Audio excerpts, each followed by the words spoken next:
Welcome to episode 4. I'm Malcolm. What's up? I'm Jourdan. And if you're hearing noise behind you, it's because Jordan's in a particularly horrible tree cutting situation. They're doing, we're in the middle of a quarantine and they were like, oh, everybody's at home trying to get work done. This would be a wonderful time to saw off the fronds of every single palm tree in the neighborhood. But, take special care and extra time to do the ones right next to my apartment. So that's been a lot of fun. Got woken up very early and it's been going on since then. It's about 2 now and they've been doing it since like 9 in the morning. It's a fucking nightmare. That's city planning for you.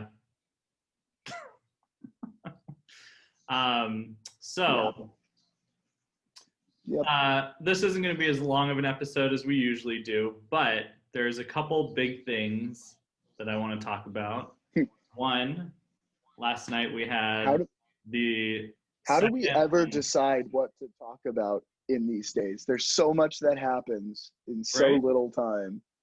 Well, yesterday we had the last presidential debate, so we'll talk about that. And it was an actual debate for once. Yes, it was. Fantastically, we got to hear them both speak and not over each other. Even though there was a mute button. Yes, exactly.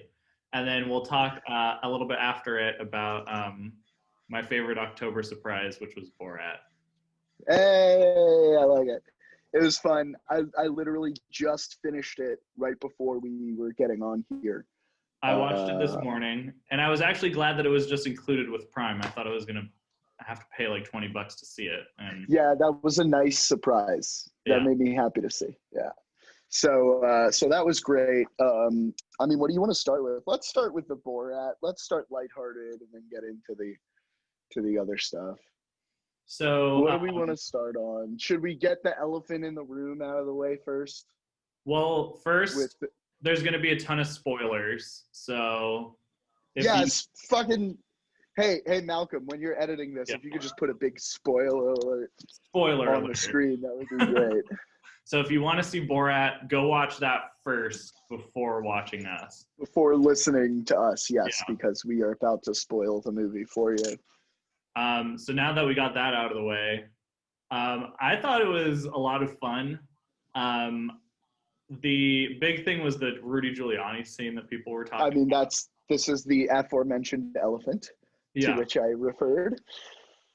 Big motherfucking elephant in the punch bowl, just hanging around there. Everybody's like, why the fuck is there an elephant in the punch bowl?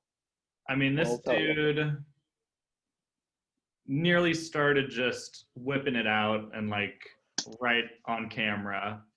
Yes, but at the same time, like Sasha ran in before something started happening. And because of that, I can see why people are easy to say, oh, he was just tucking his shirt in. Have you ever tucked your shirt in lying down with your hand fully down your pants? Yes, but I wasn't doing it to tuck my shirt in.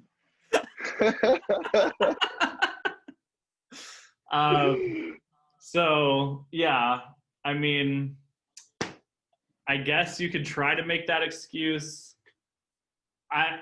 It was more funny than anything. I mean, I actually had if that is what it is, if that's what was happening, obviously it's weird, but like, what you do in your private time with people is what you do with your private time with people. That's your personal life. I don't really care about that. I'm sure I've done worse things, right? That people would look at. I'm sure we all have, right?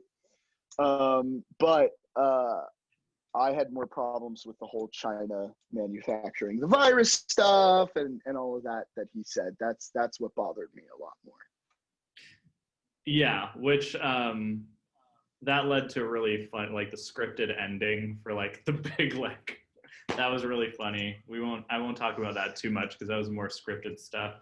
But I mean, and we had already seen this clip like months ago when it was leaked, but when he goes to What the?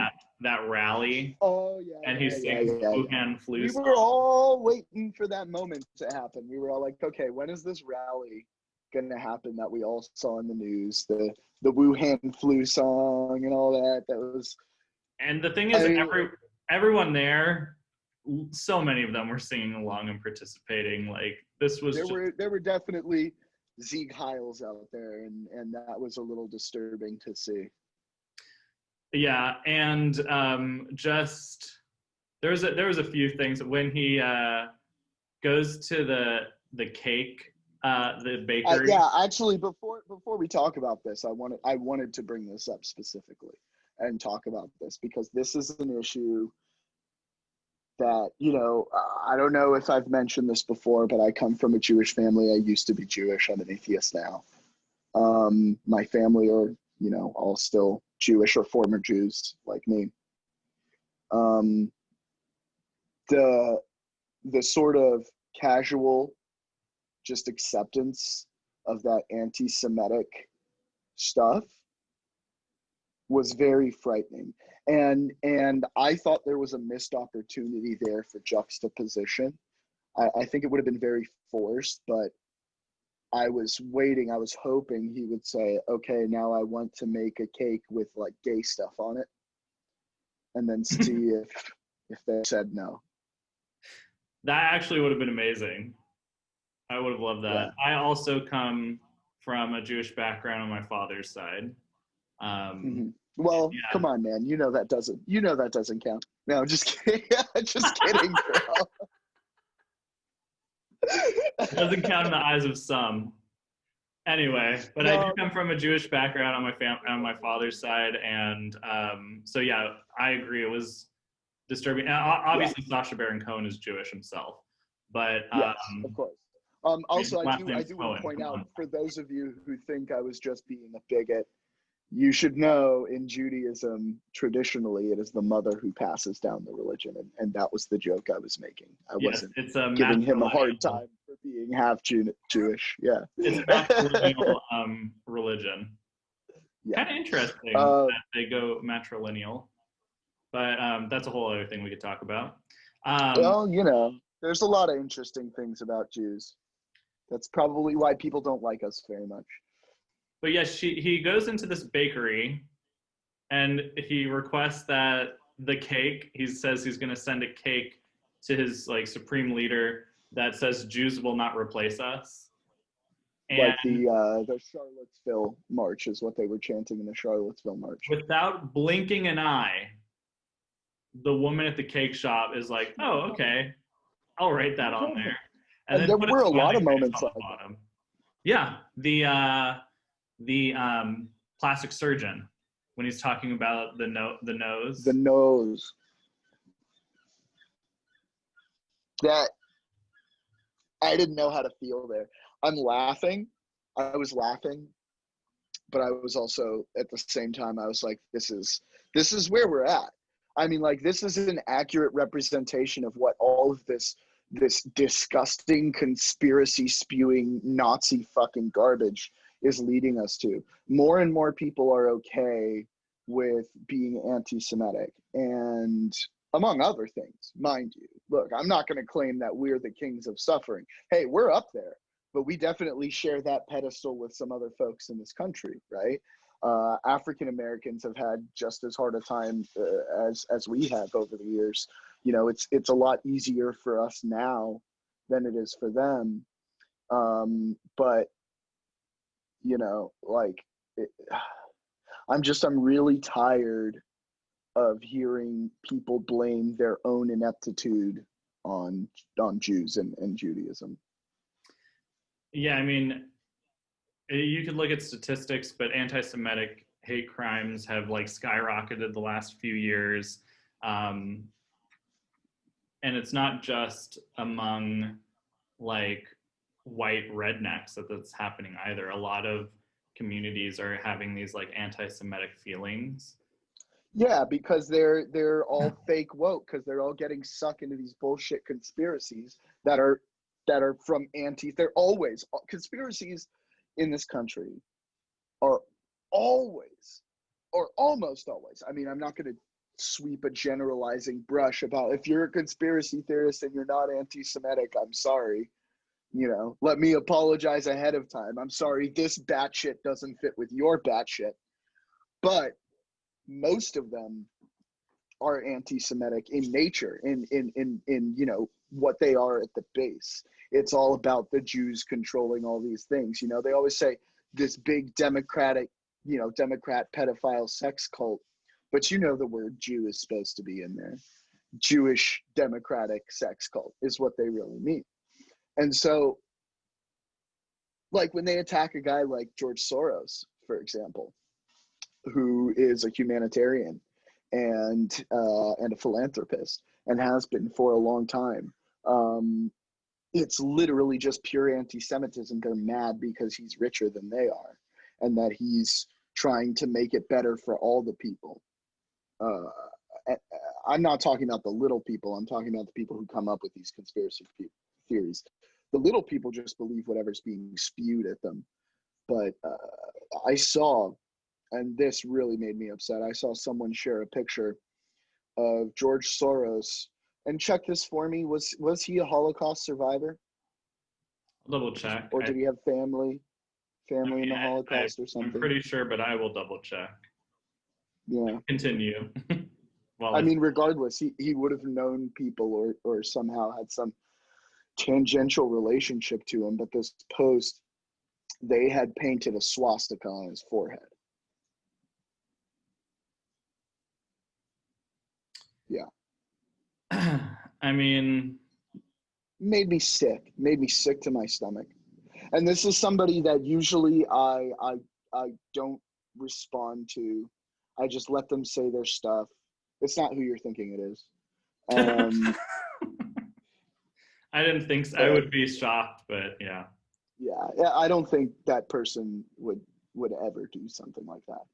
But this person did, and I wrote a long reply. Normally I just scroll by, but I wrote a long reply, basically like, how fucking dare you do something so blatantly racist and bigoted and hateful and just disgusting. Why? To serve a purpose that you can't even prove is real. George Soros survived the Holocaust by pretending he was Christian. Yeah. How fucking awful do you have to be as a person to take someone who had to hide who they were to survive, not to be murdered, who I am sure lost family members and friends who were brutally slaughtered by these human pieces of scum, and then you draw the very symbol that represents that slaughter on their forehead? What kind of a human being do you have to be to do something like that? It's pretty freaking awful. And I mean, we could keep going on about, it's not just an isolated instance. This is something that's been increasing and increasing throughout this country in the last few years. But to go back to Borat for a second, I think the brilliant thing about Sacha Baron Cohen is that he's able to expose this rot that's in our society for what it is. The reason why people say racism is a problem is because it's not out in the open, because they know if it were out in the open, it wouldn't be received as well. But now, because Donald Trump has made saying outrageous things more acceptable, more normal, suddenly we're in a situation where people feel emboldened to do things like that, like the rally in North Carolina, in Charlottesville, and all these other things they're doing. And the voter intimidation, for God's sake.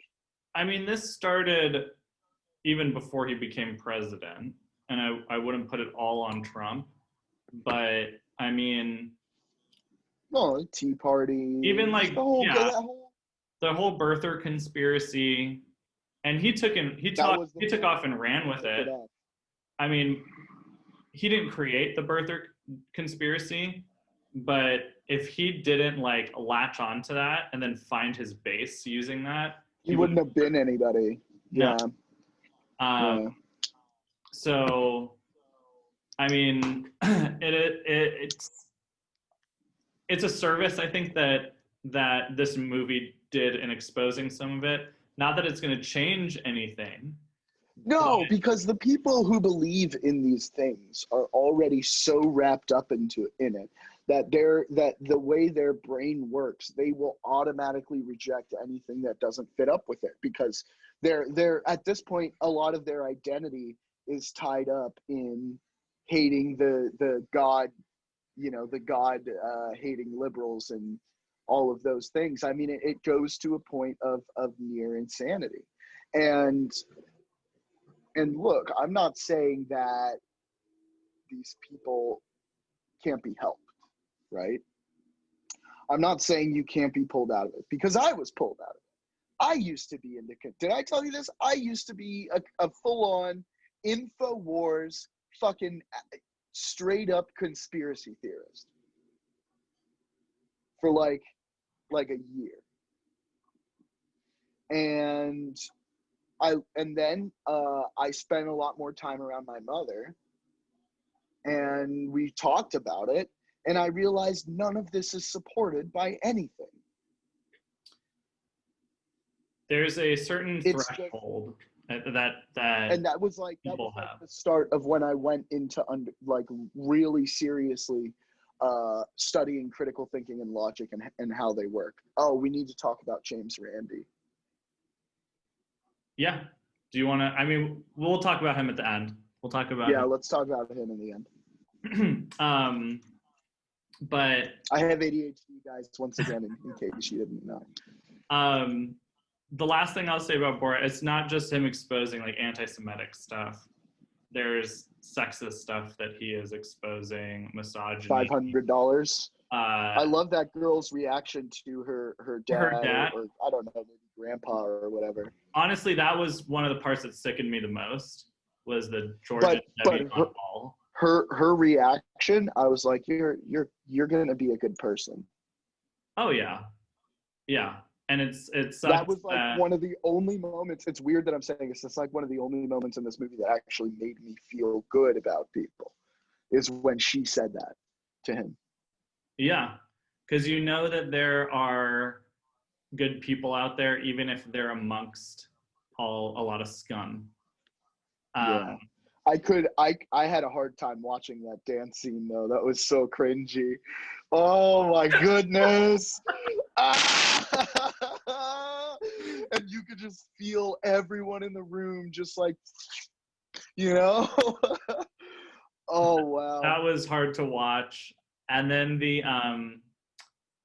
there's a scene where not that hair, honey. Not that hair. There's a scene in it where, I mean, the premise is that Borat is kind of with his daughter that he never knew this whole time. Oh no! You're gonna talk about the scene with the minister anti-abortion guy, right? Well, that scene is cringy. That was in a lot of the commercials. She basically. I tried to cut myself off from all of the commercials. I wanted to watch it just fresh. Well, first of all, those types of places are just. They usually so his daughter eats this little baby thing that's on top of a cupcake. It's a cupcake. Yeah, it's like a little decoration. And so they go to one of those anti-abortion like clinics that takes young girls and tries to convince them not to have an abortion. And she says, I have a baby in me. It's a little plastic baby that she swallowed. Need to get it out. And then the gag just kind of keeps going. And, yeah. This guy who's obviously like, a very Jesus type person was very... The thing that just infuriates me about those types of places, though, is they specifically, they put like family clinic or whatever it's called. They put a very clinical name on it. And then these places are typically like put maybe next door or in the next like strip mall over from Like a Planned chapel or Parenthood. something. Yeah, they're always near like a Planned Parenthood. So you'll see a Planned Parenthood, Oh, and then yeah. you'll see these I like see what you mean. family clinics. And what they do at these places is they take these young girls who are trying to get help because something horrible happened and they are considering getting an abortion. And they basically go through the whole spiel about why it's bad, blah, blah, blah, blah, blah. And then they make them do an ultrasound so that they can see the child inside of them or the fetus inside of them that came about because of some horrible incident. Or in this case, cupcake decoration. And here's the other thing. This dude, he's like, I can show you this child breathing.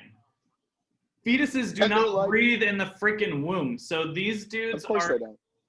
they're even giving them incorrect information. Like, Well, of how course you they qualified? are, dude. They're getting their information from religious sources. It's not scientific. It's like, So what would we expect? We would only expect them to get some things wrong. I'm sure like 90% of what they say is probably right. And then like 10%, which is unfortunately the important 10%, is wrong. I think the thing that makes me upset about it is the bait and switch like nature of it. Like having these medical machines that they're using, doing tests on these girls when they know that what the intention is. It's to make them carry this child in, like, to have this kid that came about from an awful situation no matter what they're in. Women, Yeah. I think women don't decide to have an abortion just because they had out on a whim, like because they're being promiscuous and having so much sex that they need abortions. Like, it's a huge psychological thing. So I'm gonna go a little bit further into this. This topic is probably the most inflammatory topic, I think, for a lot of people in politics. So before I go into this, I want to say that I'm going to be very blunt right now. And if this is something that's like a trigger for you, or if this is something that's difficult for you to listen to without getting upset, I would recommend skipping over this part. Are you familiar with there was this kid who was born with like total encephaly, something like that, right? I think that's the name. What is it when I think it's some form of encephaly when like the main part of it's only the brain stem, like your cortex is gone. Yeah, I don't know the exact term, but yeah. If you could look that up while I'm talking about this, it'd be great. So there was this kid a few years ago. His name is Jackson, who was born with only a brain stem, and he was not supposed to live for very long, and he ended up living to like 3 or so. I don't remember the exact age. If you want to look that up too, it's Jaxon. Anencephaly is the term. Anencephaly. There it is. Now, if you go to the YouTube videos, the parents are showing this kid. Now, mind you, these parents are very religious, very Christian, and that's why they kept the baby when the doctor said this baby is going to die soon. You shouldn't let this go to term. They'll live a life of suffering, even if they're alive for a little while. And unfortunately, this kid, again, I'm not sure, it was like 3 or 4 years old, way longer. Like anencephalic kids are not supposed to live more than a few minutes. So this kid was several years old, and you watch videos of them like trying to show that they interact with him and he's responding to stimuli. But the reality of this is that's impossible because he doesn't have that part of his brain.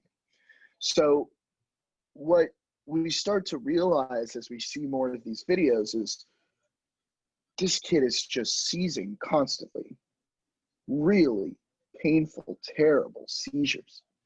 And they are responding to him, good boy, oh, you're such a good boy, as if nothing's wrong, while the kid is having what obviously look like awful seizures. This kid's entire life, his entire life is just that. He cannot see, he cannot think, he cannot hear, he doesn't experience the world. He just exists in a single moment of absolute suffering. And they tried to play it off like everything is okay. And who knows? Maybe that's what they thought, because they're not very medically, informed. Maybe they thought he was some sort of miracle. But let me tell you something, folks. Miracles are not real. They're not real. There's never been a single scientifically verified instance of anything supernatural ever happening. And we can loop that back to our James Randi conversation later. But it is absolute torture to have let that child go to term and be born. That child's life, this is not a situation where he's better off alive than dead. It's just not the case. Living in excruciating, pain and not existing in any sense of the word, not being able to think or hear or smell or see or talk, that's not better alive than dead. That is worse, unequivocally alive than dead. So to make the argument that you are saving suffering or doing something like that is just absolutely false in many cases.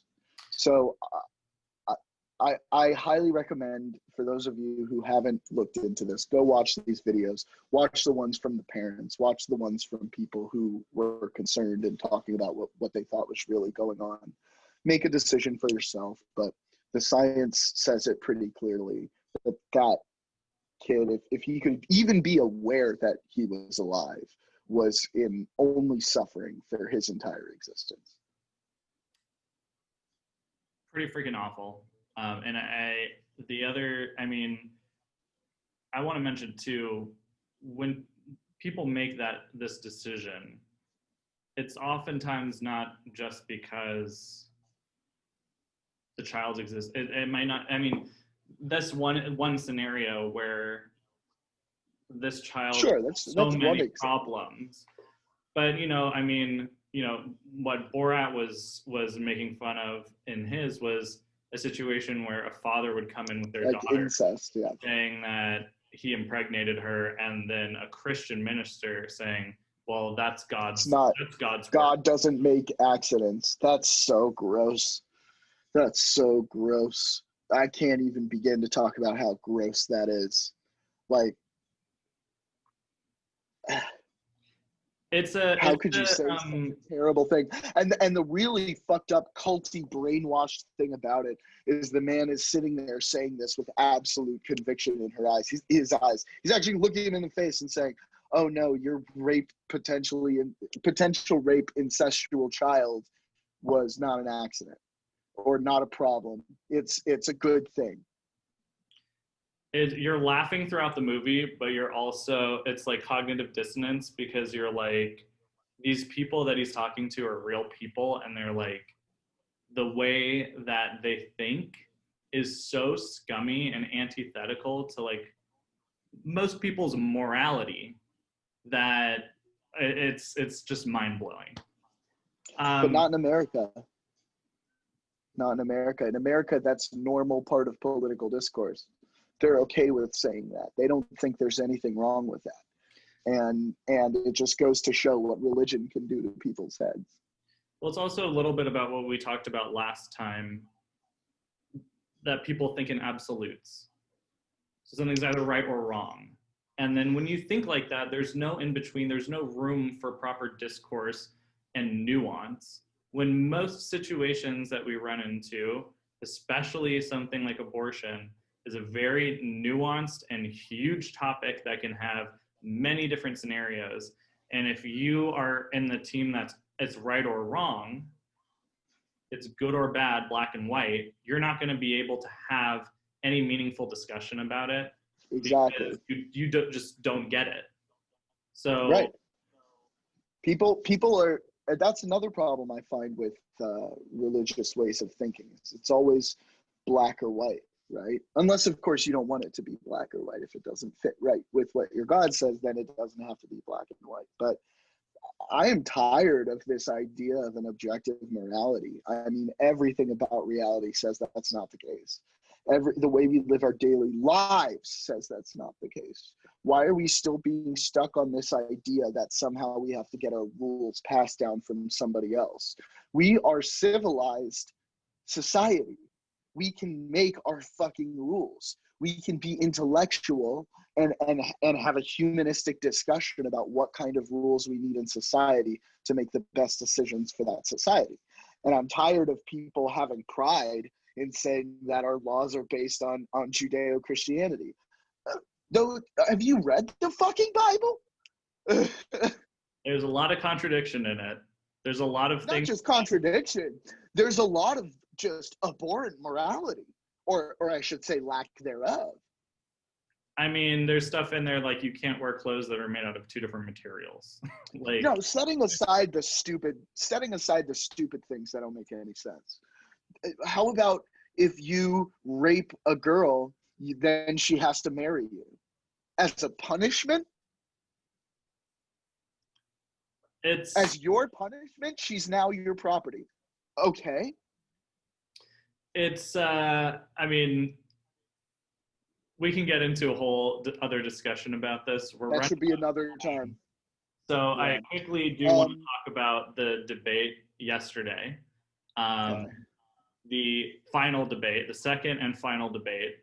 I honestly don't have too much to say about it at this point, right? Well, here's the thing. As of yesterday, over 50 million people already voted.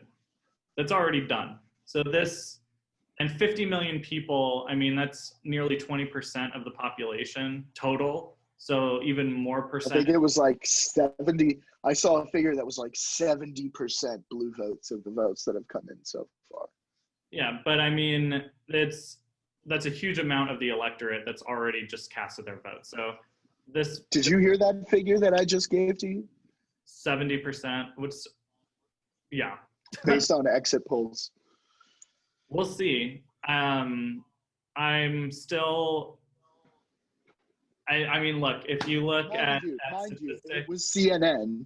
Yeah. So if you look at the polls on average, there's probably about a roughly 1 in 10 chance of Trump winning again. Yeah. But it definitely feels like 50-50 to those of us who still have 2016 PTSD. It really does. I mean, 10%, like if you had a 10% shot at a lot of things, you would take it. If you had I also wouldn't take it for a lot of things. Exactly. It depends what it is. If it's, hey, you have a 1 in 10 chance of winning $1 million, I'll take that chance. Yeah, exactly. If I have a 1 in 10 chance of winning the lottery, you're beating the odds there. Yeah. If you have a 1 in 10 chance that if you jump off this building, you're going to break your leg, maybe I won't do that. Yeah, probably not going to do that one. I tend not to jump off of buildings in general. It's not really something I'm a fan of, whether or not there's a chance there of me breaking my leg or not. But just seems like bad practice. Yeah. Either way, they did have a debate. I don't know how many people it swayed, but they actually were able to speak and talk a little bit about policy. A little. I think they talked a lot about policy. I really enjoyed it, actually. That was a good debate. And for the most part, it was filled with lies, but at least it was a debate. And for the most part, they actually behaved. I mean, the threat of the mute button worked. They did mute great. A few times. I think it was a few times it was actually used. But that was it. Not really a lot. Yeah. So they let each other speak. So that was good. Like I said, I don't think it swayed a lot of people. There weren't any moments that were like, gotcha. Yeah, but it was never going to sway. Well, I feel like there was a couple ones that stood out. I think Biden did a much stronger job than I thought he would. And I think Trump was honestly baffled by it in a couple moments where he could just, all he could do was stand there and shake his head. And the mute button was not on, right? He could have spoke up if he wanted to, and he didn't. And, like when, and how about,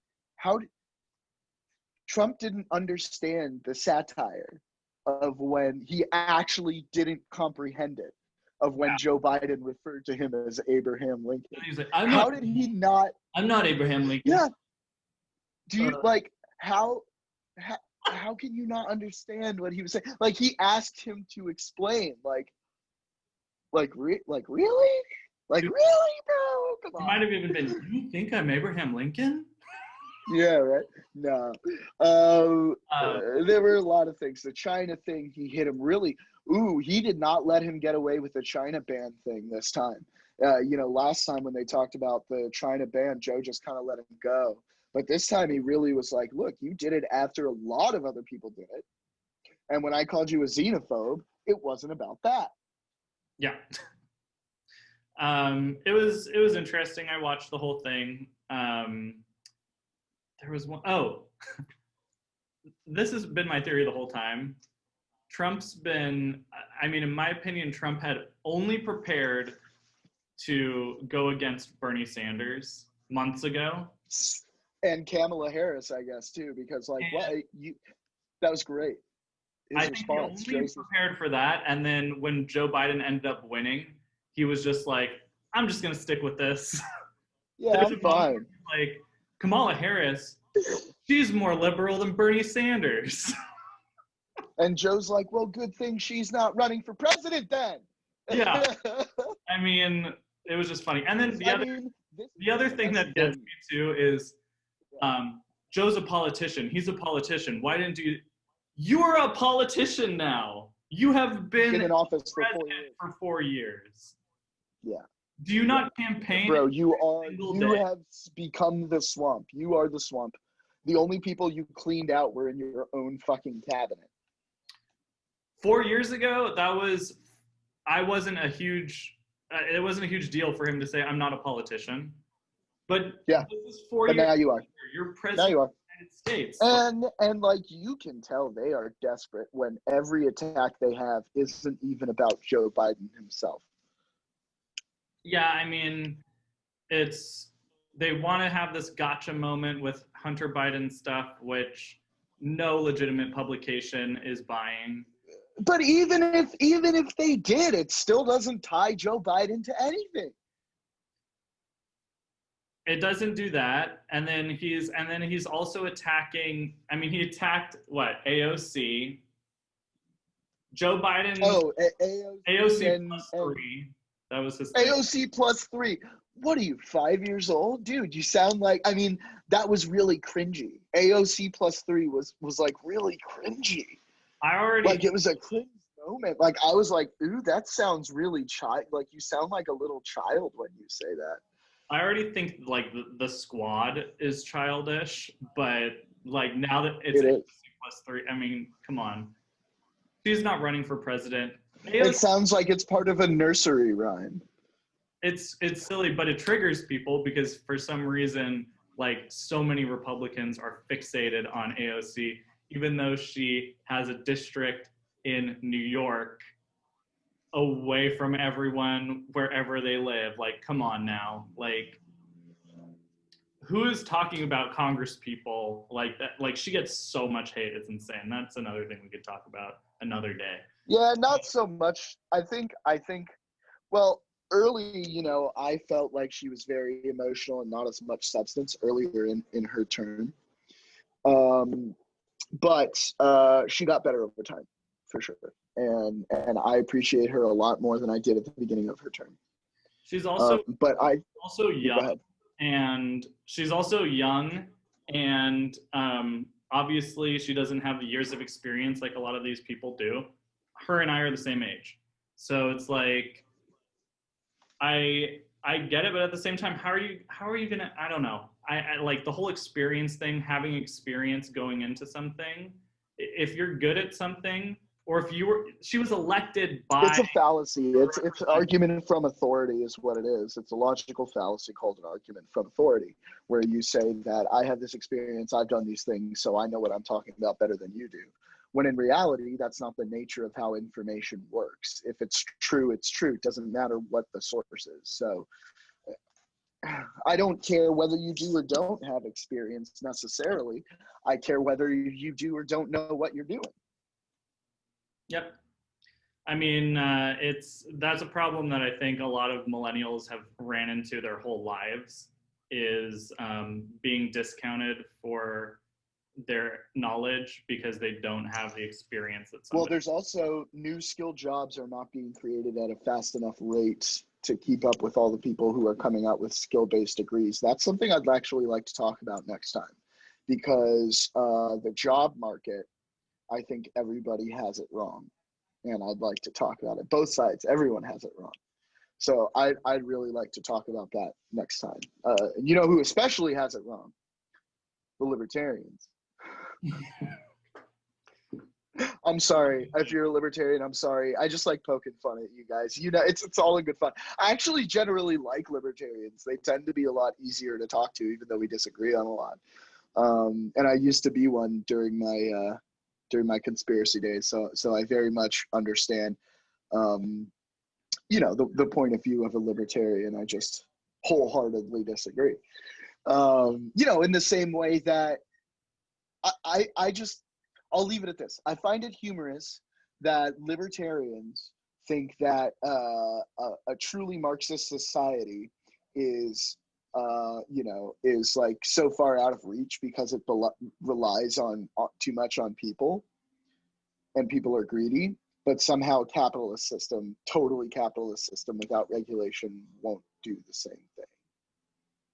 I mean, a lot of that is just a fundamental lack of knowing the definition of what those things are and how they work. I mean, a lot of people that they're like Pokemon, like socialism evolves like into communism. Like it's like a Pokemon evolving into another. Yeah, they're always like, look at Russia. I'm like, multiple dictatorships, one after another. I mean, there were autocracies. That's not true communism. You can't have true communism on a nation level. I just don't think that's legislatively possible. And at the same time, like a lot of our allies are socialist, heavily socialist. No, but yeah, they're socialist. They're not communist. No. Because communism in and of itself requires an equal cooperation. And if you have any sort of established hierarchy in that way, well, then you've now violated that basic precept. Let's wrap it up real quick. All right, last thing we got to talk about, because I'm really broken up about this one. This one hit me real different.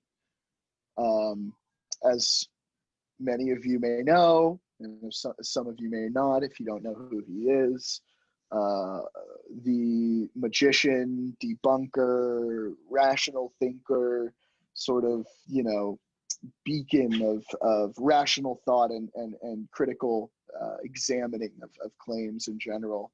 James Randi, also known as the Amazing Randi, passed away a couple days ago at 92 of natural causes. And for folks like me and Malcolm, who are part of the rational thought community and the critical thinking community, I mean, we lost a titan, you know, we lost a pioneer, someone who was instrumental in allowing topics like this to be talked about and showing people that you shouldn't be afraid to call people on bullshit. And you don't have to be a dick about it either. Because I view James Randi like the skeptic's version of like Mr. Rogers or Bob Ross, right? Yeah. He's so sweet on top and nice. And he was never rude. He was never rude to anybody, even when he was proving them wrong. He was always fair and nice and good. And on top of that, open to hearing from the other side. Always. Never showed may have had a bias in here, but you would never see it. No, and his whole thing was, if you can prove that I'm wrong, Here's $1 go million. ahead. Yeah. Here's $1 million if you can prove that I'm wrong. And that foundation will continue, very much so. The James Randi Foundation will absolutely continue. For those of you who are not familiar with the James Randi Foundation, it was formed, I don't know exactly what year it was formed. I have no idea. I would imagine probably like the 70s or 80s. But it's a challenge that if any person claims to have psychic, supernatural, any sort of power that's unexplainable by science, basically you go, they'll give you a very simple basic test. For example, if you're psychic, they'll be like, okay, we have a panel of this many people. We're going to give you this many chances to prove whatever psychic ability it is that you have.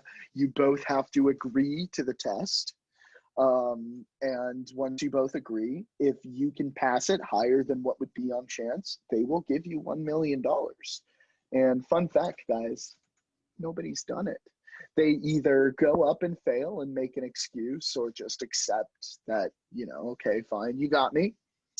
Or as soon as they hear that it's actually a controlled test that will prove definitively whether or not they can do this without any ambiguity, they decide not to do it.